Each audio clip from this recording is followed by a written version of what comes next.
Praise the Lord. प्रभु का धन्यवाद हो कि उसने एक बार फिर से हमें एक और मौका दिया कि हम उसके सम्मुख आ सके। प्रभु की आज की सभा में आप सबका स्वागत है। प्रभु आप सबको आशीष दे। हम वचन में चलेंगे। हम पढ़ेंगे इब्रानियों उसका पहला अध्याय और उसकी पहली 2 आयतें। इब्रानियों उसका पहला अध्याय और उसकी पहली 2 आयतें। और यहाँ पर परमेश्वर का वचन हमको बताता है कि पूर्व युग में परमेश्वर ने बापदातों से थोड़ा थोड़ा करके और भांति भांति से भविष्यवक्तों द्वारा बातें कर इन अंतिम समयों में हमसे पुत्र के द्वारा बात की, जिसे उसने सारी वस्तुओं का वारिस ठहराया और उसी के द्वारा उसने सारी सृष्टि की रचना करी। परमेश्वर अपने वचन के पढ़े और सुने जाने पर आशीष दे। आज हम यही विषय देखेंगे कि परमेश्वर किस तरह बातें करता है। आज इस युग में सबसे बड़ी समस्या यही है कि परमेश्वर हमसे बात करता है और हमको यही नहीं पता कि परमेश्वर हमसे कैसे बात करता है, क्योंकि हमने कभी जाना ही नहीं, इस बात को जानने की कोशिश नहीं करी कि परमेश्वर हमसे कैसे बात करता है। तो आज इसी विषय को हम देखेंगे।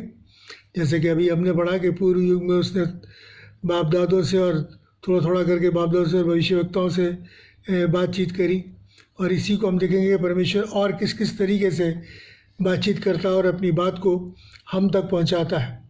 सबसे पहले जैसे कि लिखा है वचन में कि उसने पहले भविष्यवक्ताओं से बातें करी। हम पढ़ेंगे होशे नबी की पुस्तक उसका 12वां अध्याय और उसकी 10वीं आयत। और यहाँ पर परमेश्वर का वचन कहता है, मैंने भविष्यवक्ताओं के द्वारा बातें की और बार बार दर्शन देता रहा और भविष्यवक्ताओं के द्वारा दृष्टांत कहता आया हूँ। लिखा है कि उसने बार बार भविष्यवक्ताओं के द्वारा दर्शन देकर उन्हें अपनी बात को हम तक पहुँचाने की कोशिश करी कि हम उनकी बातों को सुने और उसके अनुसार करें। और फिर लिखा है कि मैंने दृष्टांतों में भी एग्जाम्पल दे के भी ये बातें लोगों को बताई। बाइबल में हम जानते हैं कि बहुत से दृष्टांत और बहुत से एग्जाम्पल्स परमेश्वर ने दिए हैं कि हम उसकी योजना को हम समझ सकें, लेकिन हम नहीं समझे। इसी के साथ साथ अगर हम पढ़ें तो ज़करिया 7 और 12, ज़करिया 7 और 12, ज़करिया नबी की पुस्तक 7 और 12 में देखिए परमेश्वर हमको क्या कहते हैं। 12 और 13 में आपके सामने पढ़ूँगा। उन्होंने अपने हृदय को इसलिए पत्थर सा बना लिया कि वे उस व्यवस्था और उन वचनों को न मान सकें जिन्हें सेनाओं के यहोवा ने अपने आत्मा के द्वारा पूर्व काल के भविष्यवक्ताओं से कहला भेजा। इस कारण सेना का यहोवा यूँ की ओर से उन पर बड़ा क्रोध भड़का। और सेनाओं के यहोवा का यह वचन है कि जैसे मेरे पुकारने पर उन्होंने नहीं सुना, वैसे ही उनके पुकारने पर भी मैं नहीं सुनूंगा। क्यों नहीं हम पहचान पाते परमेश्वर की वाणी को? क्यों नहीं परमेश्वर कैसे बात कर जान पाते? क्योंकि लिखा है कि तुमने अपना हृदय पत्थर सा कठोर कर दिया कि तुम मेरी बात जानना नहीं चाहते और अपने आप को मेरे वचन से मुंह मोड़ के दूसरी बातों में लग पड़े। और यही बात परमेश्वर ने कही। आखिर में क्या कहते हैं? वो कहते हैं कि जब मैंने तुम्हें पुकारा तुमने नहीं सुना, इसलिए जब तुम मुझे पुकारोगे तो मैं भी नहीं सुनूंगा। इस स्थिति में पहुंचने से पहले हम परमेश्वर की वाणी को सुनना शुरू कर दें कि वो कैसे हमसे बात करता है, और उसके वचन के द्वारा हम देखें किस तरीके से और परमेश्वर हमसे बात करके बताता है। अगर हम पढ़ें यशाया और उसका 28 अध्याय और 9-10, यशाया 28 और उसकी 9-10 में देखिए परमेश्वर क्या कहते हैं। यहाँ लिखा है, क्योंकि आज्ञा पर आज्ञा, आज्ञा पर आज्ञा, नियम पर नियम, नियम पर नियम, थोड़ा यहाँ थोड़ा वहाँ, आज्ञा पर आज्ञा, नियम पर नियम, थोड़ा यहाँ थोड़ा वहाँ। और फिर नवी आयत में वो कहता है कि वह किसको ज्ञान सिखाएगा, किसको अपने समाचार का अर्थ समझाएगा? क्या उनको जो दूध छुड़ाए हैं और स्तन से लगाए हुए हैं? यानी कि वो परमेश्वर कहते हैं कि क्या मैं दूध मुँहे बच्चों को वचन सिखाऊंगा, जबकि मैंने आज्ञा पे आज्ञा, नियम पर नियम, थोड़ा यहाँ थोड़ा वहाँ इस वचन के अंदर दे रखा है। और इसीलिए परमेश्वर को हमें खोजना है, हमें ढूंढना है, परमेश्वर को इस वचन में देखना है। उसने भविष्यवक्ताओं ने जो जो बातें करी हैं उनको देखना है कि परमेश्वर ने क्या चाहा, किस तरीके से वो अपनी बात को उसने हम तक पहुंचाया है, क्योंकि ये ज़रूरी है हमें परमेश्वर को खोजना है। वचन में आगे हम देखेंगे क्या कहते हैं प्रभु। और इसके बाद लिखा है यशाया 51 और उसकी पहली आयत, यशाया 51 और उसकी पहली आयत। बड़ी अच्छी बात प्रभु यहाँ पर कहते हैं, हे धर्म पर चलने वालों, हे यहोवा को ढूंढने वालों, कान लगाकर मेरी सुनो। जिस चट्टान से तुम खोदे गए हो और जिस खदान से तुम निकाले गए हो, उस पर ध्यान करो। हे धर्म पर मानने वालों और उसके अनुसार चलने वालों, ये देखो कि तुम किस चट्टान से खोद के निकाले गए हो, किस खदान से, किस खान से तुम निकाले गए हो। हम जानते हैं कि जो भी पत्थर, जो भी चीज़ जिस खदान से निकलती है वो उसकी प्रॉपर्टी को प्रकट करती है। जैसे सोना सोने की खदान से निकलता है, कोयला कोयले की खदान से निकलता है, तो वो कोयले की प्रॉपर्टी को जाहिर करता है। इसी तरीके से हमें भी देखना हम किस खदान से निकले। हम वो खदान जो है हमारी, वो कौन सी है, वो चट्टान क्या है, प्रभु यीशु मसीह। और प्रभु यीशु मसीह क्या है, उसकी प्रॉपर्टीज़ क्या है, दया, करुणा, नम्रता, दीनता, भलाई, संयम, क्षमा, ये उसकी प्रॉपर्टीज़ हैं, उस खान की, प्रभु यीशु मसीह की। और हमें उसी के अनुसार चलना है और वो प्रॉपर्टीज़ हमारे हृदय में होनी चाहिए। उन बातों को हमें लोगों को प्रकट होना चाहिए, हमारे जीवन से ये बातें जाहिर होनी चाहिए। यही परमेश्वर का वचन है जो हमसे कहता है, यही वो बात है जो हमसे वो करता है कि हमें बताना चाहता है कि हमें किस तरीके से परमेश्वर की वचन के अनुसार जीवन व्यतीत करना और क्या प्रॉपर्टीज़ हमारे अंदर होनी चाहिए, क्या खासियत, क्या गुण हमारे अंदर होने चाहिए, वो हमको मसीह के गुणों के द्वारा प्रकट करना है। उस वचन में कई बार लिखा है कि मसीह को पहन लो, ताकि हम नहीं, मसीह हमें नज़र आए। और इसी तरीके से देखिए यशाया उसका 34 और 16, यशाया 34 और 16 हमें क्या बताता है, पढ़ेंगे। यहाँ पर लिखा है कि यहोवा की पुस्तक से ढूंढ कर पढ़ो, इनमें से एक भी बात बिना पूरी हुई ना रहेगी और कोई बिना जोड़े ना रहेगा, क्योंकि मैंने अपने ही मुंह से ये आज्ञा दी है और उसी के आत्मा ने उन्हें इकट्ठा किया है, यानी थोड़ा यहाँ थोड़ा वहाँ भविष्यवक्ताओं के द्वारा हमको बताया है और उसी ने ये आज्ञाएं दी हैं हमें। ये उसी की बात है जो कि हमें देखनी है, हमें जांचनी है, हमें परखनी है कि प्रभु हमें क्या कहता है।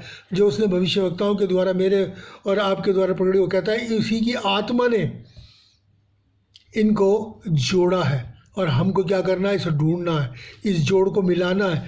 परमेश्वर ने कहा किस भविष्यवक्ता से क्या बात की, उसका क्या मतलब है और किस तरीके से हमें उसके अनुसार चलना है। और यही बात दूसरा तीमुथियुस 3:16-17 के अंदर लिखी हुई है कि प्रत्येक पवित्र शास्त्र परमेश्वर की प्रेरणा से रचा गया है ताकि उसका जन बुद्धिमान बने और सिद्ध बने। और यही बात उस यशाया नबी में अभी हमने पढ़ी कि किस तरीके से परमेश्वर की आत्मा ने ये सारी बातें मेरे और आपके लिए लिखी है, अपनी आत्मा लिखी है। परमेश्वर ने खुद स्वयं ये वचन भविष्यवक्ता के द्वारा मेरे और आप तक पहुँचा और हमें उसी के अनुसार चलना है। और देखिए प्रेरितों के काम उसका 17 अध्याय और उसकी 27-28, प्रेरितों के काम उसका 17 अध्याय उसकी 27 और 28। और यहाँ पर परमेश्वर जो कहता है कि वे परमेश्वर को ढूंढे, कदाची उसे टटोल कर पाएँ, तो भी वे हमसे हम में से किसी से दूर नहीं, क्योंकि हम उसी में जीवित रहते हैं और चलते फिरते हैं और स्थिर रहते हैं। हम टटोल के उसे ढूंढें, इस वचन के अंदर हम उसे टटोलें, उसे खोजें। परमेश्वर का वचन हमें बताता है और वो क्या लिखा कि हम उसी में रहते हैं और उसी में जीवित हैं और उसी में चलते फिरते हैं। और ये बड़ी अद्भुत बात है और हम उसी को नहीं जानते। ये बिल्कुल इस तरीके से इसको समझने के लिए हम जाने, काला हिरन हम जानते हैं जिसके अंदर कस्तूरी होती है, उसके अंदर बड़ी खूबसूरत खुशबू, बड़ी अच्छी खुशबू निकलती है। और हिरन जो है जंगल में मारा उस खुशबू के लिए ढूंढता फिरता है कि ये खुशबू कहाँ से आ रही है, कभी इधर कभी उधर, लेकिन वो ये नहीं जानता कि वो खुशबू उसके अंदर है। प्रभु यीशु मसीह हमारे हृदय में वास करता है। तुम्हारा हृदय पवित्र आत्मा का मंदिर है, लेकिन हमने कभी भी इसमें खोल के नहीं देखा कि हम जाने कि परमेश्वर क्या चाहता है, किस तरीके से उसे अपने अंदर बसाएं और इसी उसमें ढूंढें। इसलिए यही कहता है, और हम उस हिरन के समान ना बने, बल्कि हम देखें कि परमेश्वर हमारे निकट है, हम उसे खोजें। ये इस तरीके से उसने भविष्यवक्ताओं के द्वारा हमसे बातचीत करी और हमें बताया। फिर उसने वचन में लिखा कि अपने पुत्र के द्वारा बात करी। जब मनुष्य इन बातों को नहीं समझ सका, भविष्यवक्ताओं की बातों को नहीं समझ सका, तब परमेश्वर ने यीशु के नाम से पुत्र के रूप में देह धारण किया। परमेश्वर ने यीशु के नाम से पुत्र के रूप में देह धारण किया और हमको वो जीवन जी के दिखाया जिस जीवन को जीने के लिए उसने हमारी या मानव जाति की रचना की थी। वो जीवन हमको जी के दिखाया और हमारा मेल जो है परमेश्वर से करवा दिया। और इसी तरीके से और उसने लिखा है कि देखें मत्ती 5 और 9 में लिखा है, धन्य है वे जो मेल कराने वाले हैं क्योंकि वह परमेश्वर के पुत्र कहलाएंगे। प्रभु यीशु मसीह ने हमारा मेल परमेश्वर से कराया, इसलिए वो परमेश्वर का पुत्र कहलाया। और जब मरियम के लिए भविष्यवाणी की गई थी, स्वर्गदूत जब्राइल ने आके मरियम को बताया था, तब उन्होंने मरियम ने को क्या कहा था, लूका 1 और उसकी 32 में लिखा है, वो महान होगा और परम प्रधान का पुत्र कहलाएगा। इसीलिए क्योंकि वो मेल कराने आया था। और देखिए परमेश्वर का वचन पहला यूहन्ना और उसकी 12 में क्या कहता है, जितनों ने उसे ग्रहण किया उसने उन्हें परमेश्वर की पुत्र होने का अधिकार दिया, अर्थात उन्हें जो उसके नाम पर विश्वास करते हैं। उसके नाम पर विश्वास करने वाले का मतलब यह है कि उसके वचन के अनुसार अपने जीवन पर व्यतीत करते हैं, उनको उसने परमेश्वर के पुत्र होने का अधिकार दिया, जिनके हृदयों में मेल और मिलाप बसा हुआ है। क्योंकि अगर ये मेल और मिलाप का गुण हम सबके अंदर आ जाए तो मेरे प्यारे भाई बहनों, मैं सच कहता हूँ कि इस दुनिया से तमाम झगड़े फसाद मिट जाएंगे। एक अद्भुत शांति इस दुनिया के अंदर कायम हो जाएगी। सिर्फ ये अशांति और जो गड़बड़ है वो सिर्फ इसीलिए है कि मेल मिलाप से हमारा कोई नाता नहीं। अब इस मेल मिलाप से हम दूर हटते चले जा रहे हैं और इसलिए हमें ज़रूर है कि इसको हमें स्थापित करना है अपने अंदर, ताकि संसार में शांति कायम हो। रोमियो 2 और उसकी 13 में क्या लिखा है देखें। परमेश्वर बताते हैं कि परमेश्वर के यहाँ वचन के सुनने वाले नहीं परंतु वचन पर चलने वाले धर्मी ठहरेंगे। सुनते तो हम बहुत सी बातें हैं, परमेश्वर के वचन को बहुत सुनते हैं, बहुत समझते हैं, लेकिन सबसे बड़ी बात, अगर आपको धर्मी बनना है तो हमें क्या करना है, उसके अनुसार चलना है। तभी हम धर्मी ठहराएंगे, तभी हम परमेश्वर के पुत्र कहलाएंगे। इसलिए वचन को सुने और सुनने के साथ साथ उस पर चलने का भी प्रयत्न करें। और देखिए प्रभु यीशु मसीह ने हमसे क्या कहा, पुत्र के द्वारा बातें करी। प्रभु यीशु मसीह ने क्या कहा, हम पढ़ेंगे यूहन्ना उसका 3 अध्याय और उसकी 12वीं आयत। देखिए प्रभु यीशु मसीह यहाँ पर क्या कहते हैं, यूहन्ना 3 और 12, जब मैंने तुमसे पृथ्वी की बातें कही और तुम विश्वास नहीं करते, यदि मैं तुमसे स्वर्ग की बातें कहूँ तो फिर कैसे विश्वास करोगे। यदि मैं तुमसे स्वर्ग की बातें कहूँ तो फिर कैसे विश्वास करोगे। परमेश्वर ने तो अपने आप को, उस तमाम स्वर्ग राज्य को हमारे ऊपर खोलना चाहा कि वो सब कुछ आपको बता दे, लेकिन हमारे अविश्वास के कारण उसने ऐसा नहीं कर पाया, हमारे अविश्वास के कारण। और देखिए परमेश्वर यूहन्ना 16 और 12 में क्या था, मैं तुमसे और भी बातें कहनी है परंतु अभी तुम सह नहीं सकते। मुझे तुमसे बहुत सी बार, क्योंकि स्वर्ग में वो बातें हैं जो बहुत अद्भुत हैं, जो इस संसार में नहीं है। संसार की साइंस, संसार का ज्ञान सब फेल हो जाता है उसके आगे। और इसलिए प्रभु कहते हैं बहुत सी। और सिर्फ प्रभु ने हमसे क्या कहा, प्रभु ने हमसे इतनी बातें कही सिर्फ, और इतना कह के वो चुप रहा। 1 कुरिन्थियों और उसका 2:9 में लिखा है कि परमेश्वर से प्रेम करने वालों, परमेश्वर ने अपने प्रेम करने वालों के लिए वो बातें रखी हैं जो ना कानों ने सुनी, ना आँखों ने देखी, जो हमारे चित्त पे भी नहीं चढ़ी। ऐसी अद्भुत बातें परमेश्वर ने अपने प्रेम करने वालों के लिए रखी हैं। वो कहता अगर ये बातें मैं तुम्हें बता दूँ तो तुम यकीन नहीं करोगे कि ऐसा भी हो सकता है। सब कुछ साइंस वाइंस, संसार की तमाम ज्ञान सब फेल हो जाएगा। इसलिए परमेश्वर को अगर हमें वो बातें देखनी है और उस अद्भुत चीज़ों को देखना है तो प्रभु यीशु मसीह पर विश्वास करना है, तभी हम स्वर्ग राज्य में जाएंगे। और ये तमाम अद्भुत नज़ारा जिसका कि प्रभु यहाँ जिक्र करना चाहते हैं, वहाँ हम साक्षात अपनी आँखों से देखें, अपनी आँखों से हम उसे देखेंगे। यहाँ पर पौलुस रसूल एक बहुत अच्छी बात कहते हैं। वो कहते हैं 2 कुरिन्थियों उसका 12 अध्याय और 3 और 4 में परमेश्वर का वचन क्या कहते हैं। देखो, मैं एक मनुष्य को जानता हूँ, ना जाने देह सहित या देह रहित, परमेश्वर ही जानता है। वह स्वर्गलोक पर उठा लिया गया और ऐसी बातें सुनी जो कहने की नहीं और जिनका मुंह पर लाना मनुष्य के लिए उचित नहीं। एक व्यक्ति, धर्मी व्यक्ति था जो कि स्वर्ग पे उठाया गया और उसने वहाँ जो कुछ देखा वो कहता है कि उसे मुँह पे लाना उचित नहीं। क्यों? क्योंकि यहाँ पर कोई यकीन नहीं करेगा, बल्कि बताएगा कोई तो उसे कहेंगे शायद इसका दिमाग ख़राब हो गया। ऐसा हो ही नहीं सकता। लेकिन परमेश्वर ने मेरे आपके लिए बहुत अद्भुत रखा है। इस दुनिया से भी बहुत अद्भुत बातें मेरे और आपके लिए रखी हैं। इसलिए अगर हमें उन बातों को भोगना है, उन बातों को देखना है अपनी आंखों से, तो प्रभु यीशु मसीह के नज़दीक आना होगा, प्रभु यीशु मसीह के पास आना होगा। और फिर देखिए परमेश्वर का वचन हमसे क्या कहता है। आगे लिखा है कि फिर उसने अपने पवित्र जनों के द्वारा बातें करी। उसने अपनी पवित्र जनों के द्वारा, वो पवित्र जन कौन है, ताकि हम जान सकें, अपनी पवित्र आत्मा के द्वारा बातचीत करी। प्रभु यीशु मसीह ने अपने पवित्र आत्मा के द्वारा बातचीत करी। हम जानते हैं कि हमें सिद्ध जीवन जीने के लिए सहायता की ज़रूरत होती है, और वो सहायता प्रभु यीशु मसीह ने हमको दी, उसका प्रबंध किया। अब देखें यूहन्ना उसका 14 अध्याय और उसकी 26वीं आयत। यूहन्ना 14 और उसकी 26वीं आयत मैं आपके सामने पढ़ूँ। यहाँ पर क्या लिखा है? यहाँ पर लिखा है कि परंतु सहायक अर्थात पवित्र आत्मा जिसे पिता मेरे नाम से भेजेगा, वह तुम्हें सब बातें सिखाएगा और जो कुछ मैंने तुमसे कहा है वह तुम्हें स्मरण कराएगा। तुम्हें याद भी दिलाएगा, जानते हो तो तुम्हें याद दिलाएगा और तुम्हें सिखाएगा। जिसे पिता मेरे नाम से, प्रभु यीशु मसीह के नाम से हमको पवित्र आत्मा का दान मांगना है, ताकि हम उन तमाम बातों को जान सकें। परमेश्वर का वचन कहता है, तुम मुझसे पूछो, मैं तुम्हें वो गूढ़ गूढ़ बातें जो तुम अभी नहीं समझते वो भी मैं तुम्हें बताऊंगा, और वो बताएगा परमेश्वर का पवित्र आत्मा। लेकिन उसे प्रभु यीशु मसीह के नाम से हमको मांगना है, तब वो हमको देगा और तब हम इस परमेश्वर के भेद को जा सकेंगे। और पवित्र आत्मा और हमसे कैसे मांगता है, देखिए रोमियो उसका 8 और 26, रोमियो 8 और 26 में परमेश्वर का वचन हमको बताता है कि पवित्र आत्मा कैसे हमारी सहायता करता है। परमेश्वर पवित्र आत्मा के द्वारा कैसे हमारे जीवन में कार्य करता है, बात करता है। और यहाँ पर लिखा है 26 में, इसी रीति से आत्मा भी हमारी दुर्बलता में हमारी सहायता करता है, क्योंकि हम नहीं जानते कि प्रार्थना किस रीति से करनी चाहिए, परंतु आत्मा आप ही ऐसी आएँ भर भर के जो बयान से बाहर है हमारे लिए विनती करता है।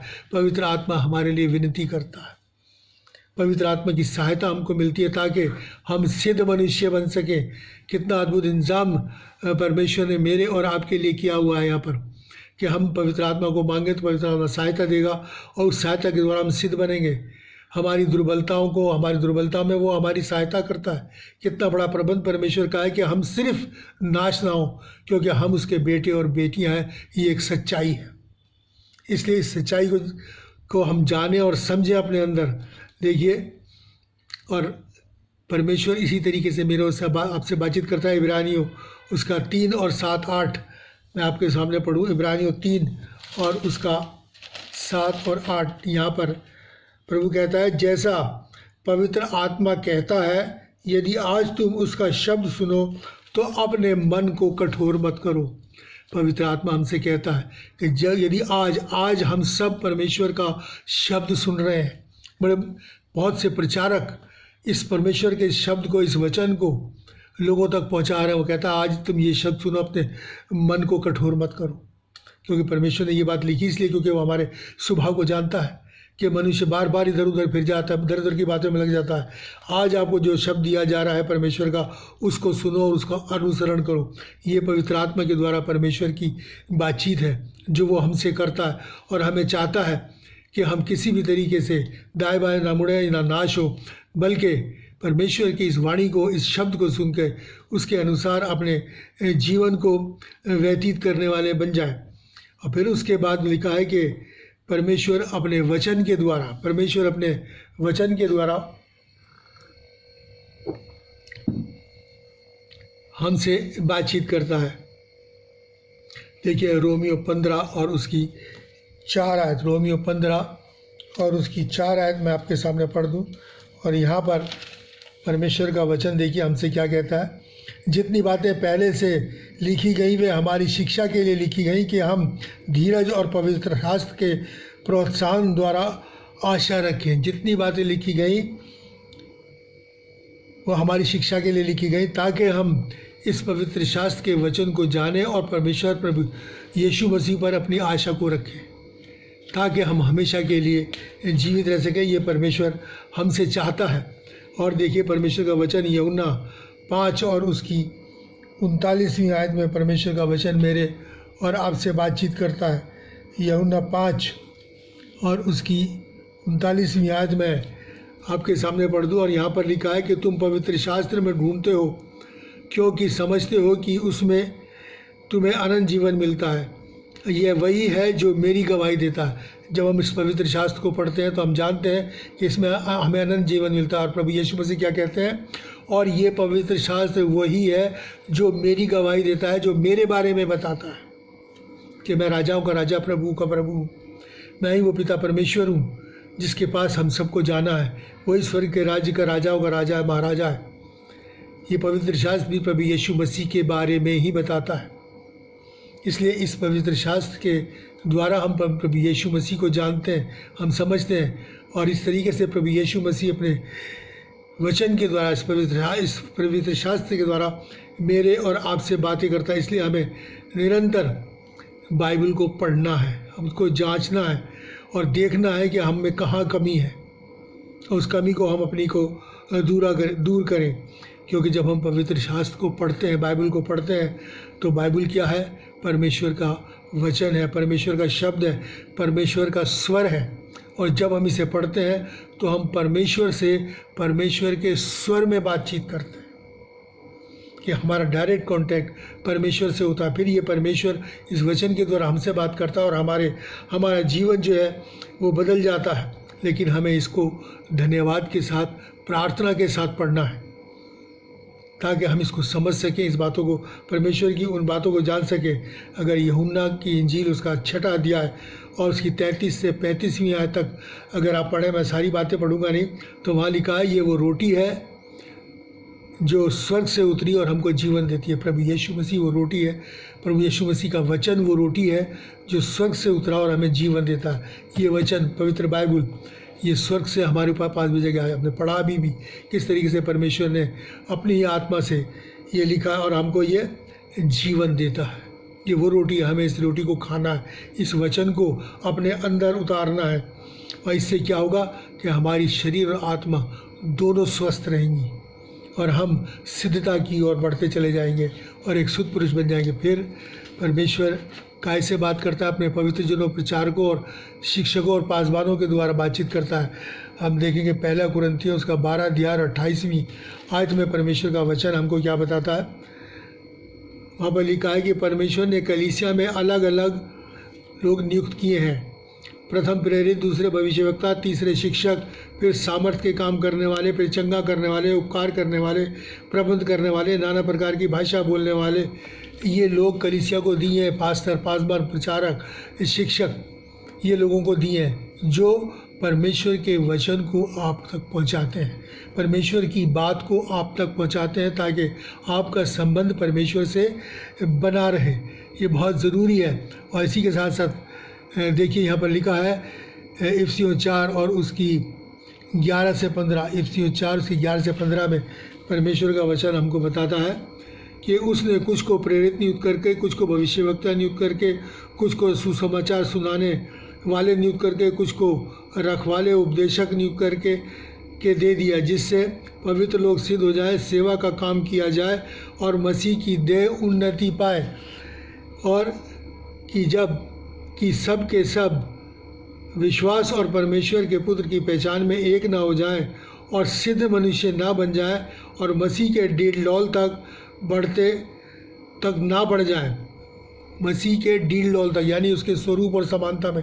ये वचन अगर हम पढ़ेंगे, इसको जानेंगे जो परमेश्वर के दासों के द्वारा दिया जाता है, तो हम उसी स्वरूप और समानता में पहुंच जाएंगे जिसमें परमेश्वर ने मेरे और आपको रचा था। हम इस परमेश्वर हमें तमाम किस्म की ठग विद्याओं से, उल्टी सिल्टी बातों से हमको बचाएगा ये वचन, और हमें गाइड करेगा कि हमें किस मार्ग पर चलना है। और देखिए मलाकी नबी की पुस्तक उसका 2 और 7 में लिखा है कि याजक को चाहिए कि वह अपने होठों से ज्ञान की रक्षा करे, लोग उससे व्यवस्था पूछें और वो उनको बताए। इसलिए परमेश्वर ने ये याजक, पासवान, प्रसारक, शिक्षक ये जो है नियुक्त किए गए। इसलिए हम इनकी सुने, इनकी माने। वचन में लिखा है जो ये कहते हैं इनकी सुनो। और आगे देखिए परमेश्वर का वचन क्या कहता है। लूका 10 और 16 में लिखा है, जो तुम्हारी सुनता है वो मेरी सुनता है। जो हम बात आपको बता रहे हैं, अगर वो आप हमारी सुनते हैं तो आप सोच लिए आप परमेश्वर की बात सुन रहे हैं, आप परमेश्वर से बात कर रहे हैं। हम आपको परमेश्वर का वचन दे रहे हैं, अपना नहीं। इसलिए जो तुम्हारी सुनता है वो मेरी सुनता है। इसलिए बहुत ज़रूरी है कि हम परमेश्वर के वचन जब आपको दिया जाए तो ये सोचिए कि परमेश्वर आपसे बात कर रहा है, और वो बात कर रहा है तो इसका मतलब ये है कि उस बात को हमें मानना है, क्योंकि वो परमेश्वर की बात है। और इसी तरीके से परमेश्वर फिर क्या करता है, हमें परीक्षाओं के द्वारा, आजमाइशों के द्वारा परमेश्वर जो है वो हमसे बातचीत करता है। देखिए हम पढ़ेंगे याकूब 1 उसकी 2 से 4 और फिर 12वीं आयत। याकूब 1 में क्या लिखा है, हे मेरे भाइयों, जब तुम नाना प्रकार की परीक्षा में पढ़ो तो इसे आनंद की बात समझो, यह जानकर कि तुम्हारे विश्वास के परखे जाने से धीरज उत्पन्न होता है, और धीरज को अपना पूरा काम करने दो कि तुम पूरे और सिद्ध हो जाओ, कि तुम में किसी बात की घटी ना रहे, तुम सिद्ध हो जाओ घड़ी। और 12वीं आयत में कहता है कि धन्य है वह जो परीक्षा में स्थिर रहता है, क्योंकि वह खरा निकलकर जीवन का मुकुट पाएगा, जिसकी प्रतिज्ञा प्रभु ने अपने प्रेम करने वालों से की है। अगर हम किसी परेशानी में, दिक्कत में, परीक्षा में, तो ये सोचिए कि परमेश्वर हमारी परीक्षा तो ले रहा, हमें जाँच तो नहीं रहा। अगर वो जाँच रहा है तो हमें उसमें पर परीक्षा के अंदर सिद्ध निकलना, उसमें गिर नहीं जाना, ताकि हम उस जीवन के मुकुट को पाएँ उस पर। क्योंकि परमेश्वर ने कहा है मैं तुम्हें ना छोड़ूंगा ना त्यागूंगा, वो कभी ना छोड़ेगा और ना ही कभी हमको त्यागेगा। उस परीक्षा की घड़ी में भी हमें हमारे लिए निकासी का भी वो प्रबंध करेगा, क्योंकि परमेश्वर का ये वायदा है और वो अपने वायदों के अंदर बिल्कुल सच्चा है, बिल्कुल सच्चा। और इसीलिए परमेश्वर ने ये वचन मेरे और आपको दिया है कि हम उसके अनुसार अपने जीवन को व्यतीत करें। फिर परमेश्वर का कैसे बात करता है, परमेश्वर नेचर के द्वारा, प्रकृति के द्वारा बात करता है। ये बड़ी अद्भुत बात है। देखिए परमेश्वर नेचर के द्वारा कैसे बात है। अय्यूब उसका 12 अध्याय और 7 से 9 हम पढ़ेंगे। अय्यूब 12 और 7 से 9 किस तरीके से वो नेचर के द्वारा बात करता है। वो 7 से 9 में लिखा है कि वो पशुओं से पूछ, वे तुझे सिखाएंगे, और आकाश के पक्षियों से कि वे तुझे बताएंगे। पृथ्वी पर ध्यान दे, तब उससे तुझे शिक्षा मिलेगी। समुद्र की मछलियाँ भी तुझसे वर्णन करेंगी।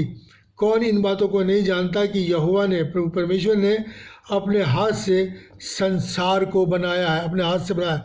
ये सब बातें हमको परमेश्वर के ज्ञान को बताती हैं, कितना अद्भुत और कितना बड़ा ज्ञान परमेश्वर का है, महान ज्ञान परमेश्वर का है।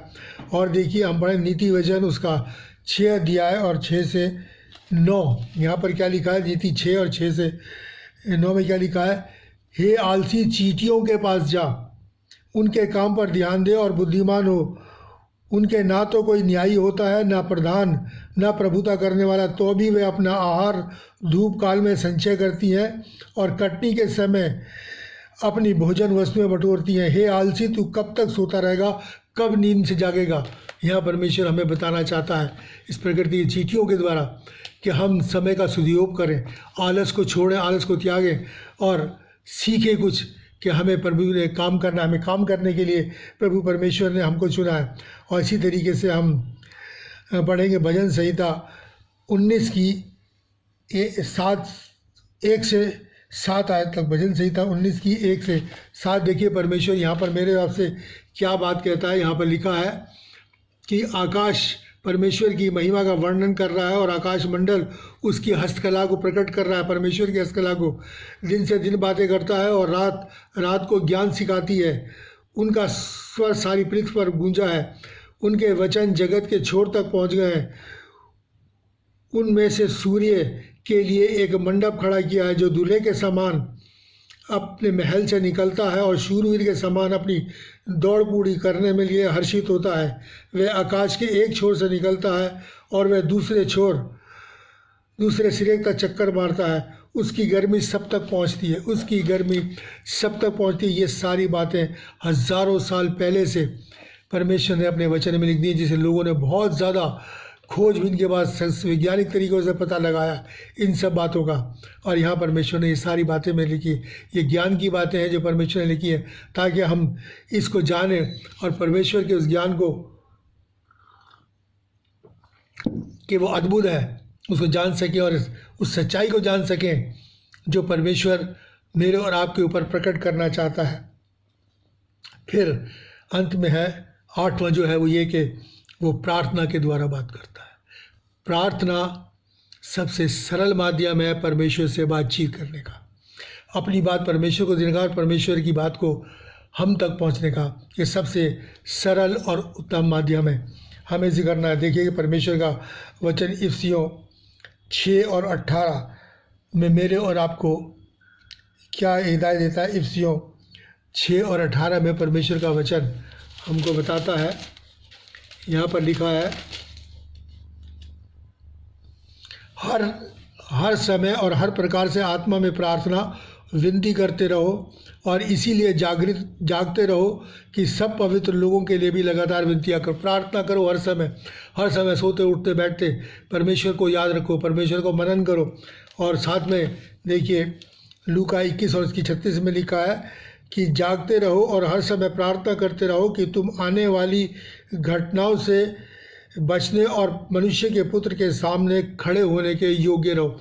आने वाली घटना आगे और बुरी घटनाएं आने वाली हैं, इसके बारे में पहले बता चुका हूँ। उन सब से बचने के लिए और परमेश्वर के पुत्र यानी प्रभु यीशु मसीह जब वो न्याय करने आएगा उस दिन के लिए लिखा है, उस दिन को कोई नहीं सह सकता। बचे रहो, इसलिए हम निरंतर प्रार्थना में लगे रहें, सबके लिए प्रार्थना करें, अपने लिए प्रार्थना करें ताकि परमेश्वर हमें बुद्धि दे और हम इन माध्यमों के द्वारा जब परमेश्वर हमसे बात करता था उसकी वाणी को सुने, अपने हृदय को कठोर ना करें। परमेश्वर आप सबको आशीष दे। इन वचनों के द्वारा आप जान लिया आपने कि परमेश्वर कैसे बात करता है, किन माध्यम से बात करता है। आप उनको देखें और जब परमेश्वर की वाणी आपको सुनाई दे तब आप उसको अपने हृदय में ग्रहण कर सकें। God bless you. प्रभु आपको आशीष दे। हम दुआ मांगे। महान और दयालु परमेश्वर, तेरा धन्यवाद करते हैं, तेरी स्तुति प्रशंसा करते हैं तेरे इस वचन के लिए जो हमारा मार्गदर्शन करता है, जिससे कि आज हमने जाना कि परमेश्वर आप अपनी बातचीत किस तरीके से हम तक पहुंचाते हैं, किस तरीके से हमसे बातचीत करते हैं।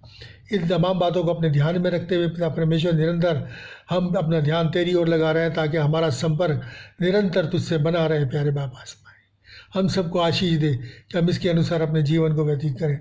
प्रभु तुझसे निवेदन करते हैं इस देश पर अपनी दया कर, करुणा कर और आए बाप आसमानी अद्भुत शांति से परिपूर्ण कर। प्यारे बाप आसमानी सबकी सहायता कर, मदद कर और इस महामारी से सबको बचाने के लिए बड़ा अनुग्रह कर, दया कर। सबके लिए आशीष मांगते हुए और सबको प्रभु यीशु के नाम में आशीष देते हुए प्रार्थना प्रभु यीशु के नाम से मांगते हैं, आमीन। अब हमारे प्रभु यीशु मसीह का अनुग्रह, पिता का प्रेम और पवित्र आत्मा की सहभागिता हम सबके साथ और तमाम मसीह विश्वासियों के साथ और हर एक सुनने वालों के साथ अब से लेकर हमेशा तक होती रहे, आमीन। प्रभु आप सबको बहुतायत से आशीष दे और इस वचन को शेयर कीजिए ताकि ज़्यादा से ज़्यादा लोगों तक पहुंच सके और ज़्यादा से ज़्यादा लोग जान सकें कि परमेश्वर आपसे निरंतर बातचीत करता है और इस माध्यम को भी जान सकें कि परमेश्वर कैसे बातचीत करता है और हम परमेश्वर की वाणी को सुनने वाले हो सके। परमेश्वर आपको आशीष दे। God bless you.